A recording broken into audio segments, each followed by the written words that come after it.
پاکستان کے اندر پاکستان کے رہنے والے یہاں کے باشندوں کو جو مذہبی لوگ ہیں گھروں سے اٹھایا ہے. سینکڑوں کی تعداد میں سال ڈیڑھ سال سے نوجوان لاپتہ ہیں.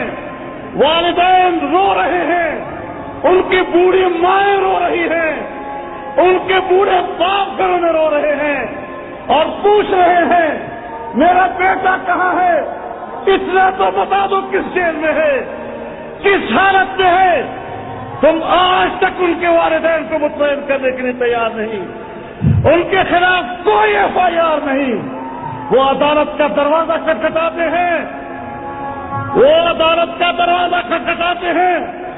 عدالت کہتی ہے ہمارے پاس کوئی ثبوت نہیں. پولیس کو بلایا جاتا ہے, پولیس کہتی ہے ہمیں کوئی علم نہیں. تمہاری ایجنسیاں, سرکاری اور ریاستی ایجنسیاں لوگوں کو بغیر مقدمے اور بغیر عدالت کے تہخانوں میں رکھی ہوئی ہے, قلعوں میں بند کر دیا ان کو. اس کا نام اعتدال ہے. شرم کرو اپنے اس اعتدال پر. لعنت ہو تمہارے اس اعتدال پر جس کے تم دعوے دار بن رہے ہو. نعرہ